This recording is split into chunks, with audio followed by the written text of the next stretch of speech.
거기 누구야? 멈춰! 뛰어! 뒤돌아보면 죽어! 뛰어! 2월 새벽 영하 20도의 칼바람이 휘몰아치는 압록강 위. 한 여성이 얼음판 위를 맨몸으로 달리고 있었습니다.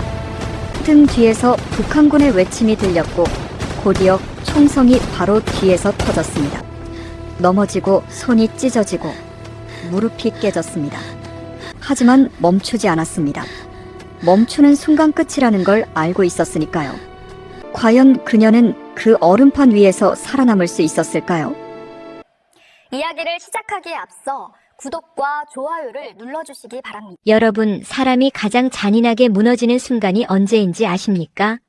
세상에서 가장 큰 축복이라고 믿었던 것이 사실은 저를 짐승처럼 도살장으로 끌고 가는 번호표였다는 걸 깨닫는 순간입니다. 제가 처음 그 학교 교복을 입던 날 평양의 공기는 유난히 달콤했습니다. 짙은 남색 치마에 눈부시게 하얀 칼라. 거울 앞에 선 제 모습이 마치 공주라도 된 것 같아 뱅글뱅글 돌며 웃었습니다. 아버지는 아껴둔 고려인 3주를 꺼내며 우리 집안에 드디어 인물이 났다고 호탕하게 웃으셨죠. 평양 한복판 제1금성중학교. 그곳은 선택받은 0.1%만 들어갈 수 있는 천국의 계단이었으니까요. 하지만 제 어깨를 감싸 쥔 어머니의 손은 가늘게 떨리고 있었습니다. 어머니는 제 뒷모습을 보며 소리 없이 눈물을 훔치셨습니다. 저는 그게 기쁨의 눈물인 줄로만 알았습니다. 내 딸이 이제 위대한 장군님의 근처에서 호강하며 살겠구나 하는 안도감인 줄 알았습니다. 그런데 여러분, 지금 생각하면 그건 자식을 산 채로 권력이라는 괴물에게 바쳐야 하는 어미의 처절한 작별 인사였습니다. 제 고향 평양 대동강변의 봄은 참 아름다웠습니다. 동생 철수는 제 밥그릇을 흘끔거리면서도 누나 많이 먹어라며 고개를 돌리던 착한 아이였고 아버지는 노동당 하급 간부로 성실히 일하며 우리 가족을 지켰습니다. 우리는 가난했지만 따뜻했습니다. 적어도 그 명단에 제 이름이 올라가기 전까지는요. 어느 날 갑자기 찾아온 검은 정장의 남자들. 그들은 자로 재듯 제 키와 몸무게를 체크하고 제 치아 상태와 피부의 흉터 하나하나를 짐승 고르듯 살피고 갔습니다. 그리고 며칠 뒤 제1금성중학교 합격 통지서가 날아왔습니다. 축하합니다. 5과 대상으로 선발되었습니다. 그 짧은 문장 하나가 제 인생을 어떻게 송두리째 찢어놓을지 그때의 저는 미처 알지 못했습니다. 제가 입은 그 화려한 교복이 사실은 저를 올가매는 굴레가 될 것이라는 사실을 말입니다. 제1금성중학교에 합격 통보를 받은 건 13살 겨울이었습니다. 그 학교가 어떤 곳인지 아무도 제게 말해주지 않았어요. 당에서 운영하는 예술 특수학교라는 것, 선발 기준이 성적보다 외모와 성분이라는 것은 알았습니다. 담임 선생님이 저를 복도로 따로 부르더니 이렇게 말씀하셨어요. 순이야, 너 운이 좋은 거야. 이런 기회가 아무한테나 오는 줄 알아? 저는 그날 집에 달려가 어머니한테 소리쳤습니다. 어머니, 저 금성중학교 됐어요. 어머니는 잠깐 멈추더니 등을 돌리셨어요. 한참 뒤에 그래, 잘됐다 하셨는데 목소리가 떨렸습니다. 저는 그게 감격해서 그런 줄 알았어요. 그날 밤이었습니다. 제가 이불 속에서 잠든 척하고 있는데 부엌에서 어머니 아버지 목소리가 들렸습니다. 무슨 말을 했는지 정확히는 못 들었어요. 그런데 마지막에 아버지가 이렇게 말씀하시는 건 들었습니다. 거절할 수 있겠어? 우리 가족이 어떻게 되는지 알면서. 저는 그 말의 뜻을 14살에야 알았습니다. 평양 대동강변에서 물수제비 뜨며 자란 소녀는 그렇게 다른 세계로 첫 발을 내딛었습니다. 교복은 예뻤고 학교 건물은 번듯했습니다. 복도에는 김일성, 김정일, 김정은 초상화가 나란히 걸려 있었고 선생님들은 친절했어요. 그런데 이상했습니다. 첫날부터 뭔가 이상했어요. 시간표가 없었습니다. 교과서가 없었습니다. 다른 반 아이들은 수업을 듣는데 우리 반에만 들어오는 선생님이 달랐습니다. 수학 선생님도 국어 선생님도 없었어요. 있는 건 무용 선생님, 노래 선생님, 그리고 이름을 끝내 알지 못한 정장 차림의 아저씨들 뿐이었습니다. 그 아저씨들은 가끔 복도에 서서 우리를 지켜봤습니다. 저는 그때 생각했습니다. 그래도 괜찮아. 우리 가족이 잘 살게 됐으니까. 아버지도 좋아하실 거야. 그게 제 마지막 평온이었습니다. 시간표와 교과서가 없었지만 처음엔 좋았어요. 솔직히 말씀드리면 시험이 없으니 속이 편했습니다. 14살짜리가 뭘 알겠어요. 공부 안 해도 되는 학교구나 싶었죠. 그런데 이틀째 되던 날 알았습니다. 공부를 안 하는 게 아니라 우리한테 공부를 가르칠 필요가 없었던 겁니다. 아침 6시면 기상이었습니다. 씻고 나면 바로 연습실로 갔어요. 무용, 노래, 악기. 점심 먹고 또 연습. 저녁 먹고 또 연습.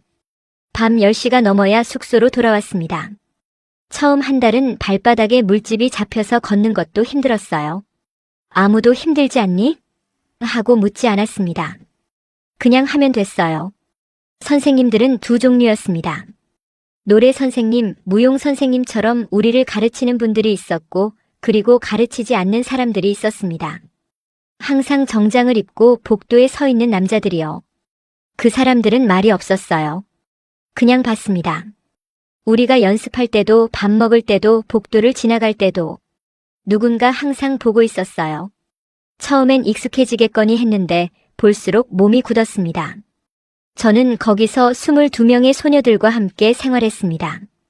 다들 저처럼 좋은 성분의 반듯한 외모를 가진 아이들이었어요. 함흥에서 온 애도 있었고 원산에서 온 애도 있었습니다. 이름은 금방 외웠는데 서로 깊은 얘기는 못했어요. 왜인지는 모르겠지만 다들 조심했습니다. 말을 아꼈어요. 그 중에 영주 언니가 있었습니다. 저보다 2살 위였는데 그 언니가 처음으로 제게 먼저 말을 걸었어요. 연습이 끝나고 다들 씻으러 간 사이 언니가 제 팔을 잡고 귓가에 대고 낮게 말했습니다. 혜진아, 여기 오래 있으면 안 돼. 빨리 나가야 해. 그게 무슨 뜻인지 그때는 몰랐습니다. 그런데 어느 날부터인가 언니가 달라졌습니다. 연습이 끝나면 다른 아이들은 숙소로 돌아오는데 언니는 돌아오지 않는 날이 생겼어요. 1번, 2번, 3번. 어디 갔냐고 물었더니 아무도 대답을 못했습니다. 어떤 아이는 모른다고 했고 어떤 아이는 그냥 눈을 피했어요. 며칠 뒤 돌아온 언니는 완전히 달라져 있었습니다. 얼굴이 종이장처럼 하였습니다. 밥을 거의 못 먹었고 조금만 걸어도 숨이 찼어요. 밤이면 자다가 일어나서 창문을 오래 바라봤습니다. 말수가 완전히 줄었고 제가 말을 걸면 눈을 맞추지 않았어요. 몸 어딘가가 이상하다는 게 눈에 보였는데 언니는 아무 말도 하지 않았습니다. 어느 날 아침 제가 언니 어디 아파요? 하고 물었더니 언니가 웃었어요. 웃는데 눈이 안 웃었습니다. 괜찮아. 그게 언니가 제게 한 마지막 말이었습니다. 그 다음 날 아침 언니 자리가 비어 있었습니다. 선생님들은 아무 말도 하지 않았습니다. 아침 조회를 할 때 언니 이름을 부르지 않았어요. 없었던 사람처럼 처음부터 없었던 것처럼 22명이 21명이 된 것을 아무도 입에 올리지 않았습니다. 저는 그날 밥을 못 먹었습니다. 설명하기가 어렵네요. 그냥 무서웠습니다. 언니가 어디 갔는지 모르는데 아무도 묻지 않는다는 게 그 침묵이 뭔가를 말해주는 것 같았어요. 입 밖에 내면 안 되는 어떤 것을. 사흘 뒤였습니다. 몰래 귓속말로 소식이 돌았어요. 영주 언니가 대동강변에서 발견됐다고. 시신으로. 주머니에 쪽지 하나가 있었는데 딱 한 글자였다고 했습니다. 탈출. 누가 그 말을 전했는지 모릅니다. 어느 날 아침 세수를 하는데 옆에 있던 애가 거의 입술만 달싹이며 그 말을 했고 저는 세숫대야를 잡고 서서 아무 말도 못했습니다. 물이 식어가는 것도 몰랐어요. 그냥 손이 떨렸습니다. 14살이었습니다. 저는 그때 14살이었어요. 그날 밤 이불을 뒤집어 쓰고 생각했습니다. 언니는 왜 거기서 나가고 싶었을까? 언니한테 무슨 일이 있었을까? 왜 아무도 묻지 않을까? 왜 선생님들은 언니 이름을 지웠을까? 그리고 마지막으로 딱 한 가지 생각이 머릿속에 박혔습니다. 나도 사라질 수 있구나. 그 생각이 박히자 더 이상 잠을 잘 수가 없었습니다. 영주 언니가 사라진 뒤 저는 처음으로 그 학교를 제대로 봤습니다. 눈을 뜨고 보니 처음부터 이상한 것 투성이었어요. 우리 반 교실엔 책상이 없었습니다. 다른 반 아이들이 수학 문제를 풀고 국어 시험지를 받을 때 저희는 매일 아침 6시에 일어나 연습실로 내려갔습니다. 바닥이 거울로 된 방이었어요. 한쪽 벽 전체가 유리였고 거기에 우리 얼굴이 비쳤습니다. 웃어야 했습니다.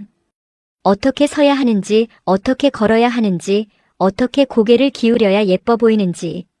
그걸 하루에 몇 시간씩 반복했습니다. 무용 선생님은 자주 이런 말을 했어요. 너희는 수령님을 기쁘게 해드리는 사람들이야. 그게 너희가 태어난 이유야.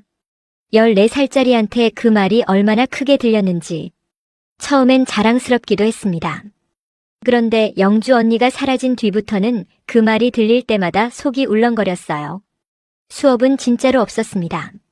시험도 숙제도 교과서도. 공부를 못해도 뭐라 하는 사람이 없었어요. 그 대신 외모 검사가 있었습니다. 일주일에 2번 정장 차림의 그 남자들이 우리를 줄 세웠습니다. 키를 쟀고 체중을 쟀습니다. 살이 조금이라도 찌면 식사량을 줄였어요. 얼굴에 뭐가 나면 별도 관리를 받았습니다. 손톱 상태, 머릿결, 걸음걸이 하나하나 기록됐습니다.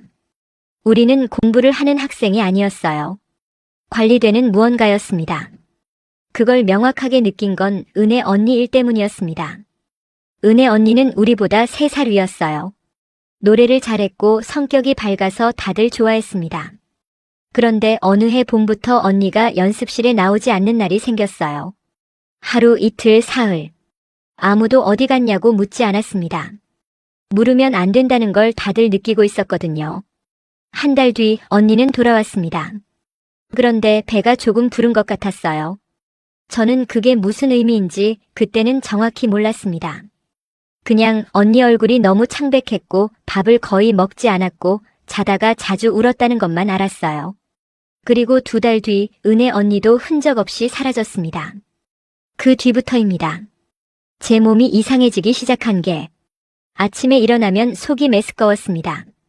밥을 먹어도 그냥 넘어가지 않았어요. 연습 중에 갑자기 식은땀이 났고 어지러웠습니다. 처음엔 몸살이겠거니 했어요. 그런데 며칠이 지나도 안 나았습니다. 밤에 잠을 못 잤어요. 눈을 감으면 영주 언니 얼굴이 보이고 은혜 언니가 보이고 그 정장 차림 남자들이 보였습니다. 복도에서 발소리가 들리면 심장이 먼저 반응했습니다. 내 차례인가. 방문 앞에서 발소리가 멈추면 숨을 참았어요. 지나가면 그제야 숨을 내쉬었습니다. 그게 매일 반복됐습니다. 제 몸이 아픈 게 아니었어요. 제 몸이 이 상황에 저항하고 있던 겁니다. 어느 날 밤이었습니다. 옆 침대에서 자던 소림이가 제 이불을 살짝 당기더니 귓속말로 물었습니다. 혜진아, 너도 이상한 거 느껴? 저는 대답을 못했습니다. 그냥 눈만 마주쳤어요. 그것으로 충분했습니다. 말하지 않아도 서로 알고 있었거든요. 이 학교가 우리를 가르치는 곳이 아니라는 걸. 여기서 나간 언니들이 어디로 갔는지를. 그리고 우리한테도 언젠가 같은 일이 생긴다는 걸. 그날부터였습니다. 막연했던 불안이 하나의 생각으로 굳기 시작한 게 반드시 여기서 나가야 한다. 잘 도망갈 방법도 몰랐고 어디로 가야 할지도 몰랐습니다. 북한 밖에 뭐가 있는지조차 몰랐어요. 그냥 이대로 있다가는 안 된다는 것만 알았습니다. 영주 언니처럼 은혜 언니처럼 어느 날 아침 제자리가 비어있을 수도 있다는 것만. 그 생각이 무서웠고 그 생각이 저를 살게 했습니다. 그날 일은 사소한 것에서 시작됐습니다. 정확히 말하면 제가 아무것도 하지 않은 것에서 시작됐어요. 연습이 끝난 뒤였습니다. 정장 차림의 그 남자 중 하나가 저를 따로 불렀어요. 별도 공간에서 대기하라는 거였습니다. 저는 그 방 앞에서 한참을 서 있었어요. 다리가 떨렸습니다. 들어가기 싫었어요. 아무 이유 없이 그냥 본능적으로. 몸이 먼저 알았던 것 같습니다. 결국 저는 배가 아프다고 했습니다. 거짓말이었어요. 그게 전부였습니다. 딱 그것뿐이었어요. 그런데 그걸로 충분했습니다. 한 달 뒤 아버지가 직장을 잃었습니다. 처음엔 연관이 있는 줄 몰랐어요. 학교에서는 아무 말도 없었거든요. 그냥 다음 날도 연습하고 그 다음 날도 연습했습니다. 아무 일도 없는 것처럼요. 그런데 방학이 되어 집에 돌아갔을 때 분위기가 달랐습니다. 아버지가 집에 계셨어요. 낮에. 원래 그 시간엔 없어야 할 분이. 어머니는 제가 들어오자마자 눈짓을 했습니다. 묻지 말라는 눈짓이요.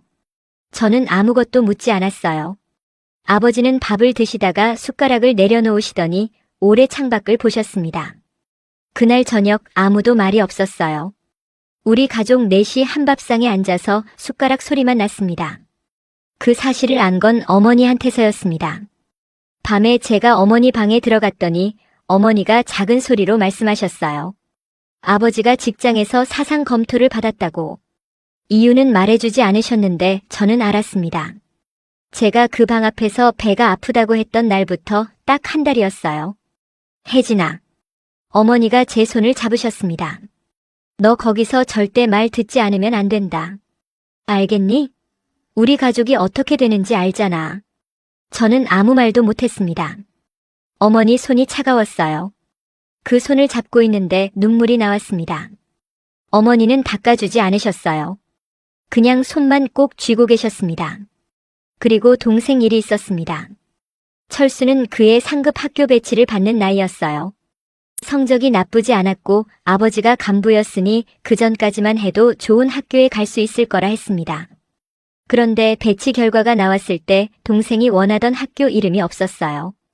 동생은 그날 저녁 밥을 안 먹었습니다. 제가 철수야 밥 먹어 하고 불렀더니 대답이 없었어요. 방문이 닫혀 있었습니다. 저는 그 문 앞에 서서 한참을 있다가 그냥 돌아왔습니다. 뭐라고 해야 할지 몰랐어요. 제가 한 게 아무것도 없었습니다. 그냥 배가 아프다고 했을 뿐인데 그게 아버지 직장이 됐고 동생 학교가 됐습니다. 저는 그때 처음으로 이 체제가 어떻게 작동하는지를 이해했습니다. 개인을 잡는 게 아니에요. 가족 전체를 잡는 겁니다. 북한에 연좌제라는 게 있습니다. 여러분도 들어보셨을 거예요. 한 사람이 잘못하면 부모도 자식도 형제도 같이 벌을 받는 제도입니다. 일제시대 때도 비슷한 게 있었다고 하더군요. 그런데 저는 교과서에서 그걸 배운 게 아니었습니다. 아버지 빈 직장과 동생의 닫힌 방문으로 배웠습니다. 그날부터 저는 아무것도 거부할 수 없었어요. 거부하면 제가 벌을 받는 게 아니니까요. 아버지가 받고 어머니가 받고 철수가 받았습니다. 저는 그게 가장 무서웠어요. 제 몸으로 받는 건 참을 수 있을 것 같았습니다. 그런데 가족이 받는 건 참을 수가 없었어요. 그래서 아무 말도 하지 않았습니다. 웃어야 할 때 웃었고 서야 할 곳에 섰습니다. 속이 어떻든 상관없었어요. 가족이 멀쩡해야 했으니까. 그런데 말이죠. 그렇게 참으면 참을수록 머릿속에서 딱 하나의 말이 커졌습니다. 여기서 나가야 한다. 포기한 게 아니었어요. 방법을 찾고 있었습니다. 그게 마지막 방학이 될 줄은 몰랐습니다. 16살 겨울이었어요. 학교에서 열흘짜리 귀가 허가가 났습니다. 1년에 2번 있는 그 짧은 귀가요. 저는 그게 그렇게 좋을 수가 없었어요.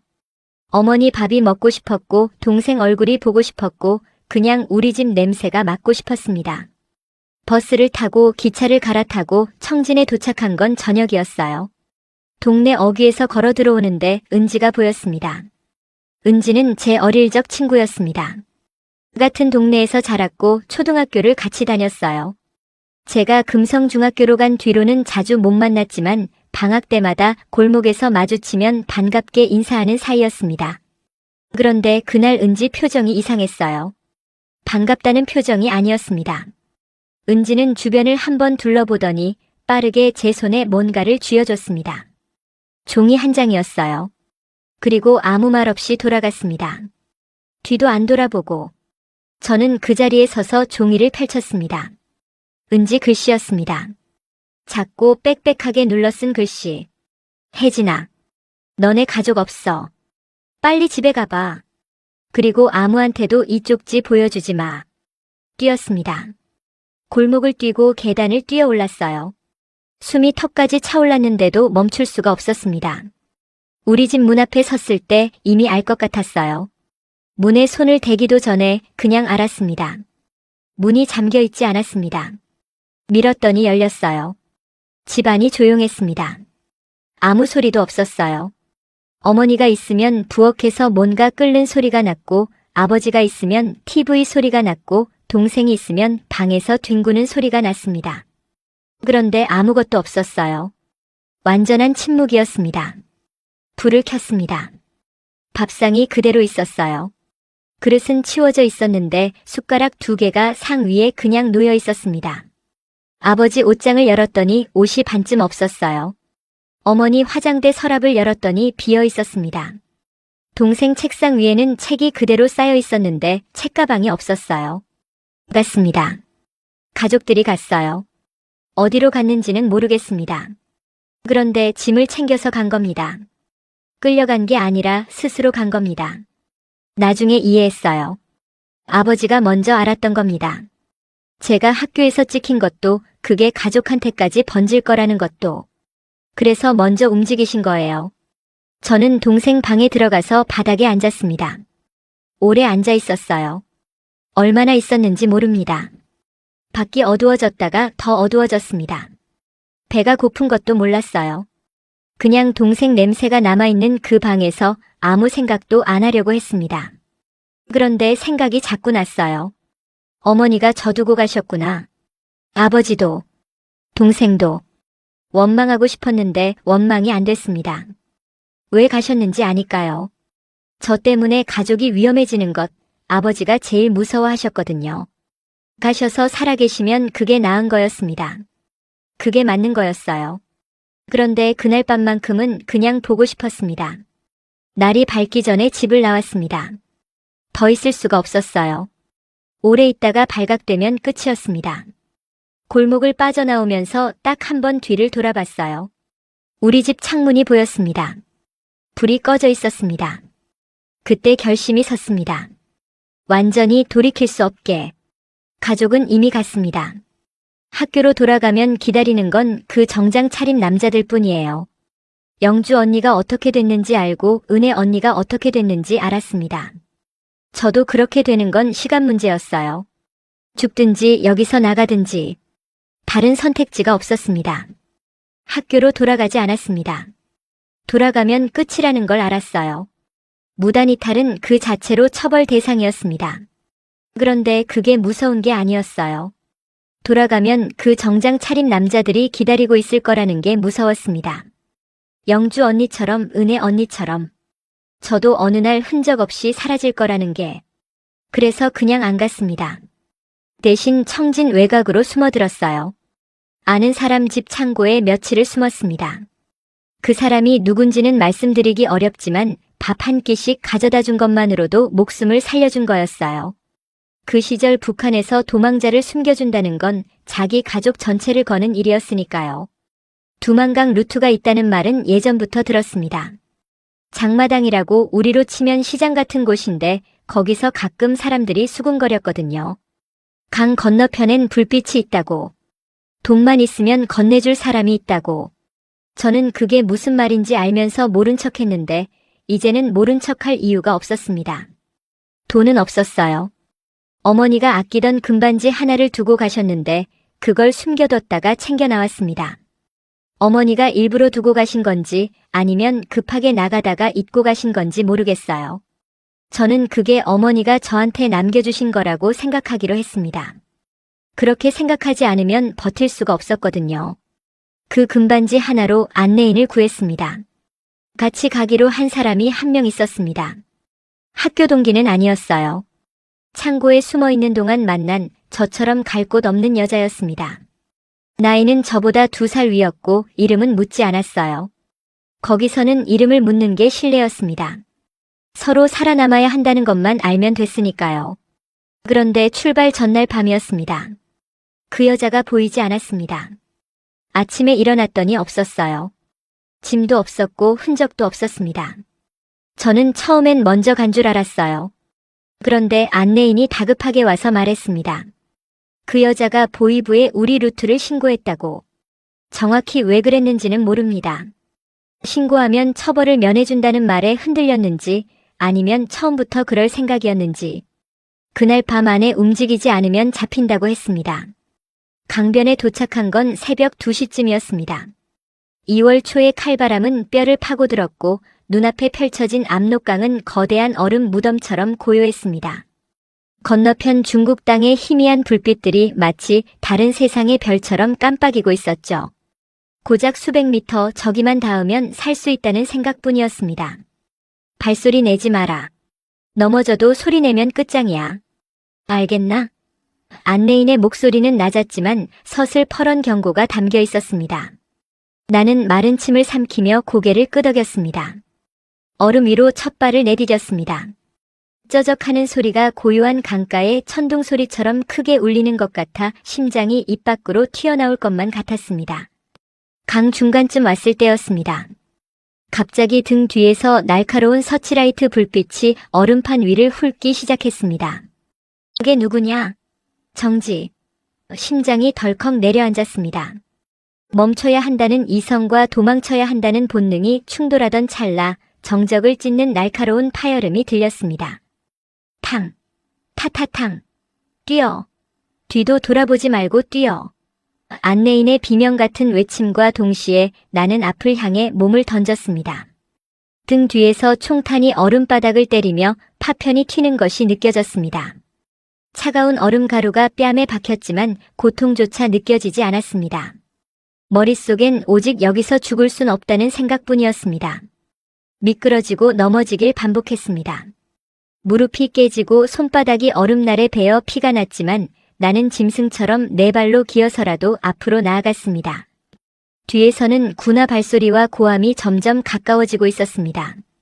다시 한번 총성이 울렸고 바로 옆 얼음판에 구멍이 뚫리며 차가운 강물이 솟구쳤습니다. 거의 다 왔어. 조금만 더. 폐가 찢어질 듯한 통증을 견디며 마지막 힘을 쥐어짜 중국 쪽 강둑으로 몸을 날렸습니다. 마른 갈대밭에 처박히듯 쓰러진 뒤에도 나는 멈추지 않고 어둠 속으로 기어들어갔습니다. 저 멀리 뒤편에서 놓쳤다. 하는 북한군들의 분기탱천한 욕설이 들려왔지만 나는 비로소 차가운 땅 위에서 뜨거운 숨을 토해낼 수 있었습니다. 손끝에 닿은 흙의 감촉이 달랐습니다. 살았습니다. 그제야 얼어붙었던 눈물이 뺨을 타고 흘러내렸습니다. 중국 땅을 밟은 건 새벽 3시가 넘어서였습니다. 강을 건넌 순간 털썩 무릎을 꿇었어요. 다리에 힘이 풀려서가 아니었습니다. 그냥 그렇게 됐어요. 차가운 땅 위에 무릎을 꿇고 아무 소리도 못 내고 울었습니다. 소리를 내면 안 됐으니까요. 그냥 눈물만 줄줄 흘렸어요. 자유를 얻었다고 생각했습니다. 그런데 아니었어요. 중국에서의 첫밤 조선족 마을 헛간에 숨어들었습니다. 안내인은 돈을 받고 사라졌어요. 저 혼자였습니다. 탈북자는 중국에서도 불법이었어요. 잡히면 즉시 북한으로 넘겨집니다. 그러면 끝이에요. 수용소행이거든요. 거기서 어떻게 되는지는 말씀드리지 않아도 아실 겁니다. 중국말도 몰랐어요. 북한 말투가 들키면 신고당할 수 있었습니다. 그냥 아무 말도 안 하는 게 나았어요. 밥 한 끼 얻어먹으려고 손짓 발짓을 했습니다. 어떤 날은 굶었어요. 어떤 날은 밭일을 도우면 밥을 줬습니다. 그래도 죽지 않았습니다.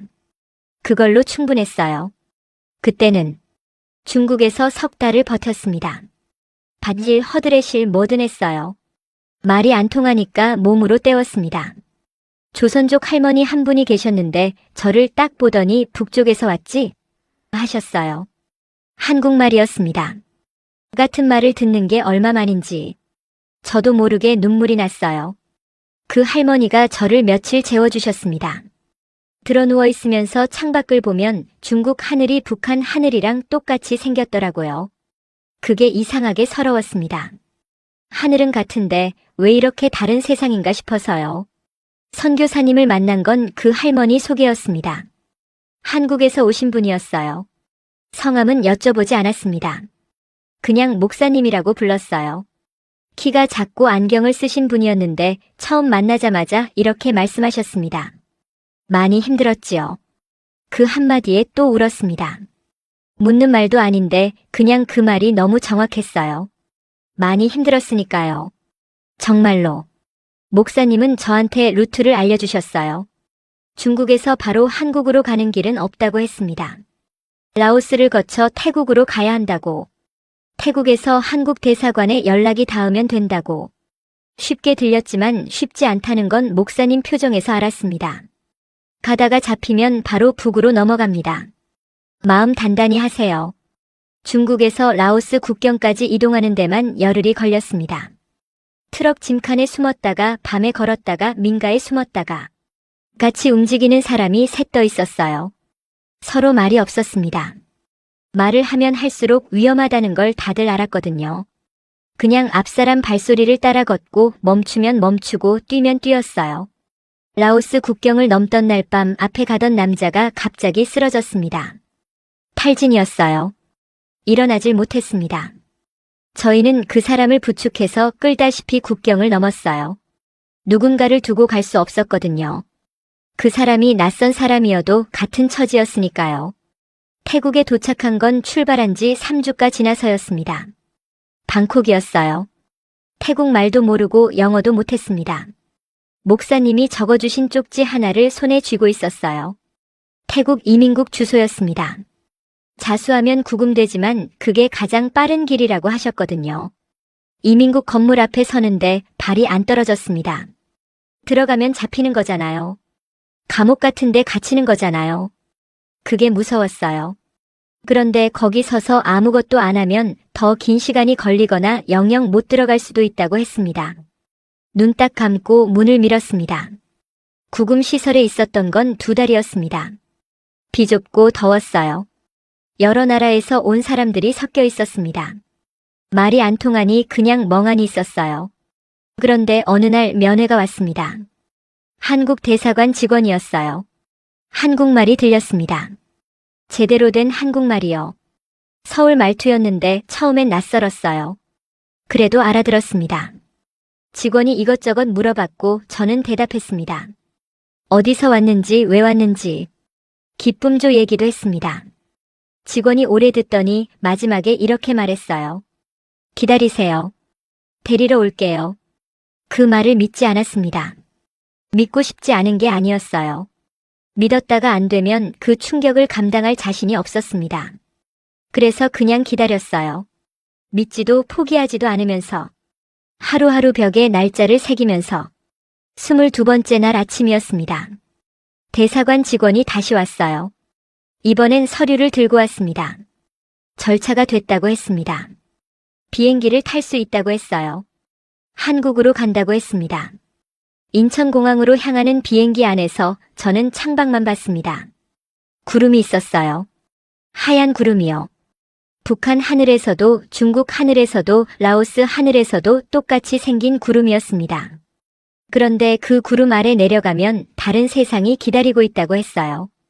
옆 사람이 잠든 사이 저는 혼자 중얼거렸습니다. 어머니 저 갑니다. 들으셨는지 모르겠습니다. 그래도 말하고 싶었어요. 인천공항에 내렸을 때 저는 울지 않았습니다. 너무 멍했거든요. 공항이 컸어요. 말도 못하게 컸습니다. 천장이 높고 불빛이 환하고 사람들이 바쁘게 움직이고 있었어요. 다들 어딘가로 가고 있었습니다. 그냥 걷고 있었어요. 아무도 뒤를 돌아보지 않았고 아무도 서로를 감시하지 않았습니다. 그게 제일 먼저 눈에 들어왔어요. 아무도 감시하지 않는다는 것. 저는 그게 자유라는 걸 그 순간 처음으로 몸으로 알았습니다. 하나원에 들어갔습니다. 탈북민들이 한국 생활을 배우는 곳이에요. 거기서 석 달을 지냈습니다. 처음엔 뭐가 뭔지 몰랐어요. 수업 시간에 선생님이 여러분은 이제 대한민국 국민입니다 하는데 그 말이 실감이 안 됐습니다. 저한테 나라가 생긴 거잖아요. 나를 지켜주는 나라가. 어느 날 하나원 선생님이 편의점에 데려가셨어요. 문을 열고 들어서는데 멈칫했습니다. 물건이 너무 많았어요. 과자, 음료, 빵, 뭐가 이렇게 많은지. 북한에서는 명절에나 볼까 말까 한 것들이 그냥 쌓여 있었습니다. 선생님이 뭐든 고르세요 하셨는데 저는 한참을 아무것도 못 집었어요. 결국 초코파이 하나를 집었습니다. 계산대 앞에서 먹었는데 눈물이 났어요. 맛이 특별히 좋아서가 아니었습니다. 그냥 이걸 마음대로 살 수 있다는 게, 아무도 뭐라 하지 않는다는 게, 그게 서러웠습니다. 이게 당연한 건데 저는 이게 당연하지 않은 곳에서 살았다는 게. 하나원을 나와서 임대 아파트에 처음 혼자 들어갔을 때는 그냥 바닥에 앉아 있었습니다.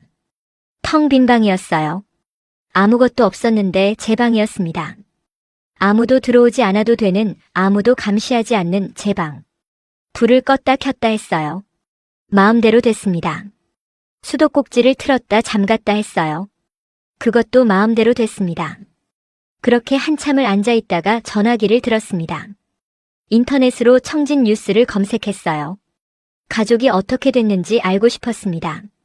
나왔을 리 없는 거 알면서도 그냥 찾아봤어요. 아무것도 없었습니다. 당연히 없었겠죠. 그래도 어딘가 살아있기를 바랐습니다. 아버지도 어머니도 철수도 그 밤에 처음으로 크게 울었습니다. 공항에서도 안 울었고 하나원에서도 꾹 참았는데 그날 밤 혼자 방에서 소리내서 울었어요. 오래 울었습니다. 다 쏟아낼 때까지. 한국에서 산 지 1년이 지났을 때였습니다. 탈북민 지원단체에서 연락이 왔어요. 기쁨조 출신 탈북민이 드물고 증언이 필요하다고 했습니다. 세상 사람들이 모르고 있다고. 저 같은 사람의 이야기를 들어야 바뀔 수 있다고. 솔직히 말씀드리면 처음엔 거절했습니다. 부끄러웠거든요. 제가 거기 있었다는 것 자체가 어딘가 제 잘못인 것 같았어요. 말하면 손가락질 받을 것 같았습니다. 그 시절을 다시 꺼내면 다시 그 방으로 돌아가는 것 같아서 무서웠어요. 그런데 어느 날 밤이었습니다. 꿈에서 영주 언니를 봤어요. 대동강변에 서 있었는데 저를 보고 그냥 웃었습니다. 아무 말도 안 하고 그냥 웃었어요. 잠에서 깼는데 그 웃음이 자꾸 생각났습니다. 언니는 말하지 못했잖아요. 끝내 말하지 못하고 갔잖아요. 그러면 제가 해야 했습니다. 그 뒤로 증언을 시작했습니다. 처음엔 목소리가 떨렸어요. 말을 하다가 멈추기도 했고 울기도 했습니다. 그런데 하면 할수록 알았어요. 이 이야기가 부끄러운 게 아니라는 걸. 제가 부끄러운 게 아니었습니다. 14살짜리 소녀를 골라서 그 자리에 세운 체제가 부끄러운 거였어요. 거절하면 가족이 망하는 구조를 만든 사람들이 부끄러운 거였습니다. 영주 언니 이름을 지운 사람들이 부끄러운 거였어요. 저는 이제 그걸 압니다. 여러분, 저는 지금 대한민국에서 삽니다. 밥을 먹고 싶으면 먹고, 자고 싶으면 자고, 말하고 싶으면 말합니다. 누가 뭐라 하지 않아요. 그게 당연한 것처럼 느껴질 때가 있는데, 그럴 때마다 스스로한테 말합니다. 당연한 게 아니라고. 이게 얼마나 귀한 건지 잊지 말라고. 북에 두고 온 가족이 보고 싶습니다. 아버지가 지금 어디 계신지, 어머니가 어떻게 지내시는지, 철수가 다 컸겠거니 싶어서 어떻게 생겼을지. 그게 제일 궁금합니다. 그게 제일 보고 싶어요. 언젠가 통일이 되면 저는 제일 먼저 청진에 가고 싶습니다. 우리 가족이 살던 그 골목으로. 동생 방 냄새가 남아있을지는 모르겠지만 그래도 가보고 싶어요. 우리 어머니 아버지 세대도 여기 계신 어르신들도 다 같이 바라는 게 하나잖아요. 그날이 꼭 왔으면 좋겠습니다. 저는 그날을 위해서 오늘도 말합니다. 영주 언니 대신, 은혜 언니 대신, 그리고 지금도 거기 있을 수많은 소녀들 대신